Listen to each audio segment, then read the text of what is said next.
Okay, hello everybody. Um, so sorry for this 10-minute delay in this week's live session. Um, I lose sight of the fact that whenever I'm talking about motivation, especially in the role of a mom, um, I forget about time. And so I was talking, and all of a sudden I saw the time in my clock, and I forgot about that the time frame of 15 minutes. So sorry for any delay. As I've told you, thank you so much.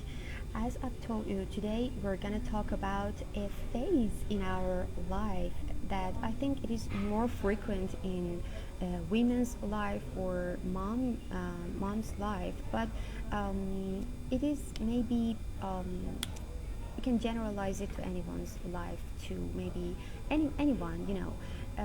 I call it the phase of interruption, and the reason why I call this phase of our life interruption is that we are interrupted, and unconsciously we are in a phase in our life or in days in our life that we do not comprehend what is it the reason that I cannot do anything, that I'm not motivated enough to do anything, to focus on my goals, to focus on my to-do list. And maybe it is more frequent in a woman life because of the menstrual cycles in our bodies, or I mean the physiological incidents in our body. Some of the times it is some other reasons, but we have been there. Today I've published a podcast episode. It is all about being stuck in the messy middle. And what I mean by the messy middle is the state that we are impassionate to focus on our goals and dreams, and we do not know why that is happening. And this live session's topic is so related to the episode that is published just today, and I wanted to focus on this very issue because I have experienced the exact same phase of interruption in the last 2 weeks of my life. I am not a perfect mom, and I do not want to be a perfect mom. I do not want to even be a perfect human being, because it is not possible. And I'm so free and so open to just tell you that it happens in my life so frequently. And for example, for the last 2 weeks of my life, I was just running on treadmill, I think, because I couldn't accomplish any of my big tasks in my business, in my specialization or profession or anything. But I was all the time trying my best, but I couldn't achieve anything. And whenever I'm thinking about it, it is exactly the phase of interruption, the phase that it is invisible. First and foremost, it is invisible. Maybe some other person that is just seeing you outside would not recognize that, but deep down your heart, you know that you are in a phase of interruption. You're unmotivated. You do not know why you cannot accomplish anything, and because of that, you would feel that you're unseen, you're unheard, and no one comprehends you. And so this is I think the situation that I think we need to normalize for one another, because it happens so frequently in our life that it is a phase, and it is a frequent situation in our life that we need to take that into consideration. We need to be mindful of this state of our life, that okay, that is okay, and that is normal. Some of the times I might get stuck in a phase of interruption. I might get stuck in the messy middle, especially the ones that are mom will definitely relate to this. Yes, as some of you mentioned, a lot of you can relate to this, especially the ones that have infants or toddlers. This is so common in our life, because they are so dependent. Our kids, are so dependent, and so every challenge that they have would directly affect our situation and our life and our priorities in life and our schedules and plannings and everything. So, for example, for the beginning of the new year 2022, I have set and mapped out all of my goals for the new year, because some of my goals are related to 2022. So I've mapped out all of them, and I have even broken down the actionable steps for achieving them. But with the beginning of the new year, but I was not in the phase that I could just focus on my goals and dreams and actions. And even if I wanted to pretend that I'm focusing, I couldn't, because I was in another phase, and the name of that phase was phase of interruption. I am here to tell you that it is so normal that sometimes you feel that you're unmotivated. We are not perfect, and we do not want to be. This is not an ultimate goal to be a perfect one. We want to be good enough moms. And a good enough mom is someone who takes care of others, and especially herself. Some of the times we just need to know that what is it, the reason behind this sense and this feeling that we are experiencing in our life, that maybe we're feeling awkward, we're not feeling great. And so we need to know in the first place what is the reason. As I told you, as we are women, and as a mom we're women, so we might have some weird feelings in our menstrual cycle, and we need to be aware of that. We need to take note of our mood in different days of the month and understand that, for example, in day 5 and 6 of the month in our menstrual cycle, we do not feel really good. So what is the reason that we're not feeling good, and we're not feeling motivated, and we're not feeling passionate and energetic?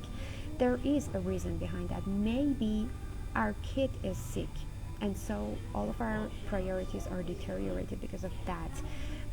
Maybe our husband is sick. So what is it, the reason? First and foremost step is to know the reason behind that. And secondly, we need to be compassionate to ourselves. So there is a reason behind that. Okay, the kid is the reason behind that. So we are prioritizing our kid. So we need to be compassionate on ourselves and take it easy. We do not need to just be pumped up always and go and crush all of our to-do list every day. So in some of the days, our kid is the priority, and so we do not need to just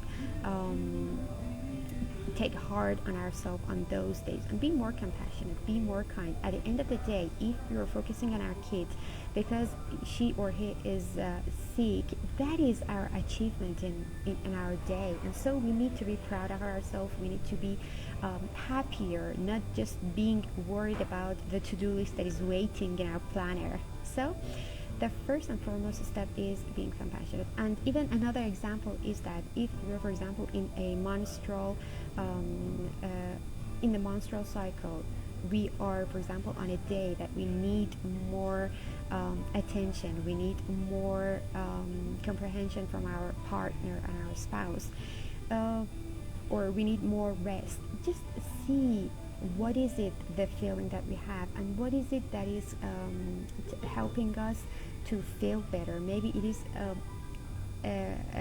for example, total bed rest, and it is totally okay. We have different needs. So this was the first step, being compassionate to ourselves. The second step is to communicate with one another.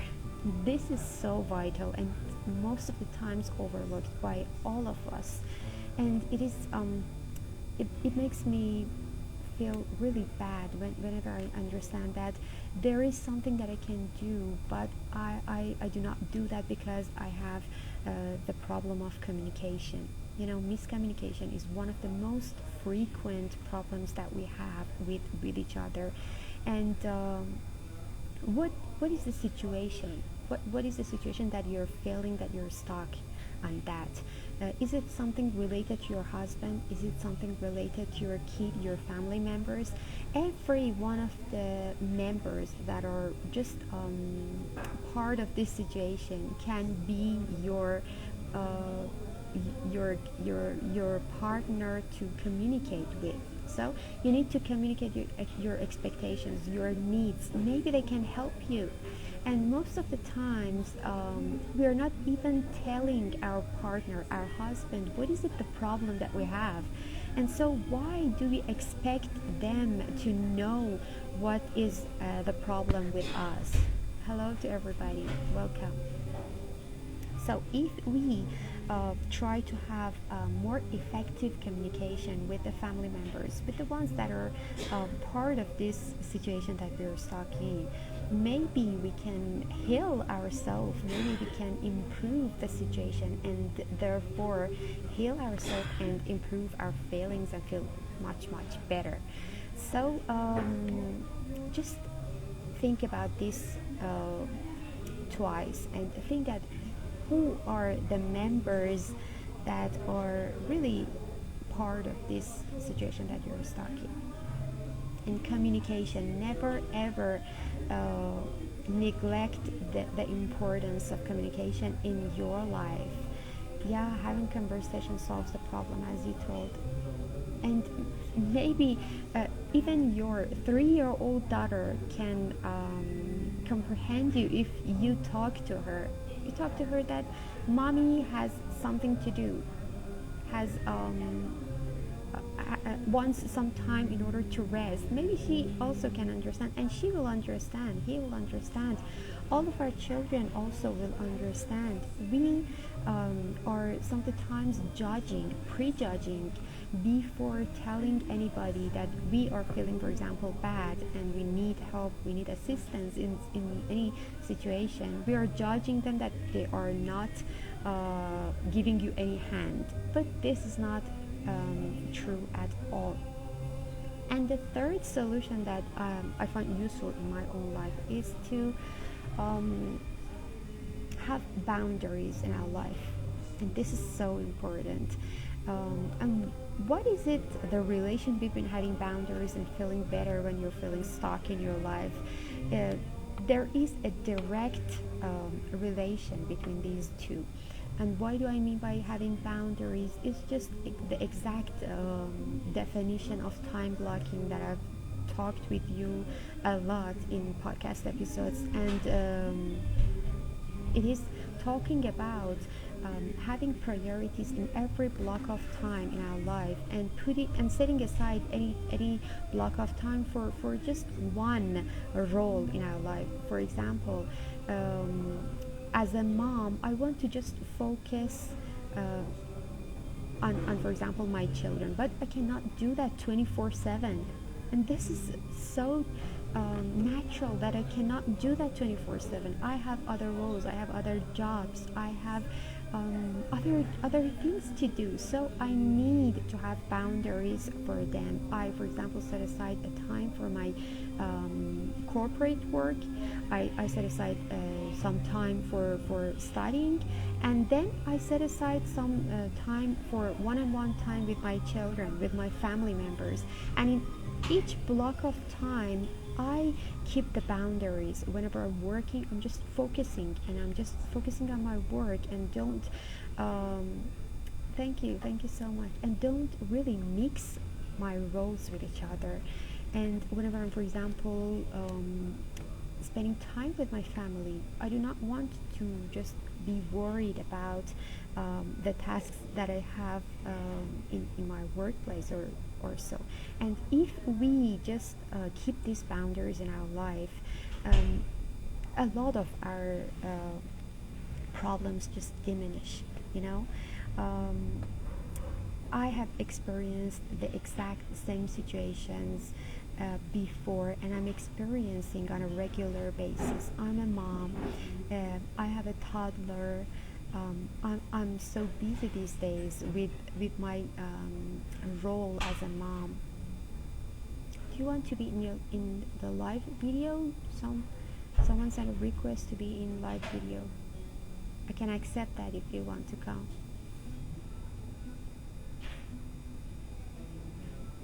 I'll be happy if you come to this live, if you wish.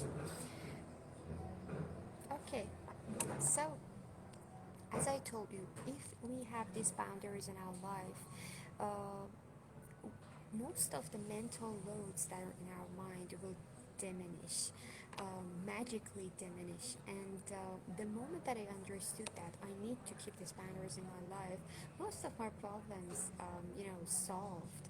And that was because I am inherently a perfectionist, unfortunately, and so I'm trying my best in order to just understand that perfectionism is not a thing that I can keep throughout my life, and I need to just um, let it go. Perfectionism should go in my life, especially as a mom. Perfectionism is the worst thing that I can do with myself, my children, and my husband. And so, whenever I'm keeping the boundaries, then I can tell you that on the basis of those boundaries that I've set in my life, now I can say that we can slow down, and slowing down in our life is so helpful, so helpful to decrease these mental loads and to just heal us, to just improve our mentality, and to help us feel much better, because we do not need all of the time to rush, to just run from this place to another, to juggle between all of our roles, to crush all of our to-do lists. That is not really something that is consistent, that can be consistent in our life, and we need to just focus on different areas of our life in different situations. And whenever we are keeping the boundaries, we can say that we can slow down. Okay, I have a limited amount of time set aside for my business. That is, for example, 4 hours a day. And at that 4 hours a day, I want to accomplish these, for example, to-do list. That is okay. So I have actualized my expectations from something high to this level, which is normal. In 4 hours, how many actions you can take? How many actions you can take? Maybe 2 or 3. So I do not expect myself to just crush all the to-do list in just 4 hours. And if I couldn't do that, I feel bad. I feel unmotivated. I feel that I'm not enough, and I'm not a productive person. So it is all about setting boundaries. It is all about normalizing these things in our life, and being mindful of the fact that as a mom, I have multiple roles and jobs in my life, and of course, the role of a mom is the most important of all. And we always keep this priority in our life, throughout our life. But we also have other roles as, for example, a business owner, as a student, maybe. Any other role that you have beside your role of mother, and I forgot about the role of a wife, which is so vital and important. We most of the times overlook the relationship that we must have with our husband, and strengthening our relationship after having a child is so difficult but achievable, and we need to just take that into consideration too. So with all of those being said, I wanted to just give you the permission and allow you to just be more compassionate with yourself. Know that some of the times the situation are not in your control, but the experience that we have from each of the situations that we are in is 100% in our control. The experience is 100% in our control. I have talked about it in depth in today's episode. I recommend you go and listen to that. But as I told you, there are two states. There are two states. Maybe you're in a situation that the result of that is 100% in your control, and so if you're feeling uncomfortable and bad, you can change that. Or maybe you're in a situation that you do not have control over that 100%, and so in this situation you can improve that, or you can change your mindset around that. So it is achievable, it is attainable. We can get out of this messy middle. I know that it is so frequent and common in our lives, but we can get out of that. Just we need a little bit of mindfulness. Just we need a little bit of I don't know, more being more concerned about our mental health, just the way that we're concerned about other members of the family, our children. And in this way we should help ourselves in order to be happier moms every day, because everyone need happier moms. Our kids need happier moms, our husband needs, our family members, and the society needs happier moms, because happier moms will give better upbringings to their children. And so if we want better children and the next generation want to have brighter future, we need to invest in ourselves and just be mindful of what is the feeling that we have at the moment. Thank you all for attending this week's live session, and I wanted to just real quick um, announce you that this week we are gonna just launch the English Academy of MamaNest, which is just designed for moms in order to improve their level of English. It is going to start on Tuesday, so the ones that have registered to English Academy class, just stay tuned, because I'm gonna set out to you the details of attending the class, and I will wish you all the success and everything good in this weekend. And thank you again for attending. Have a good day.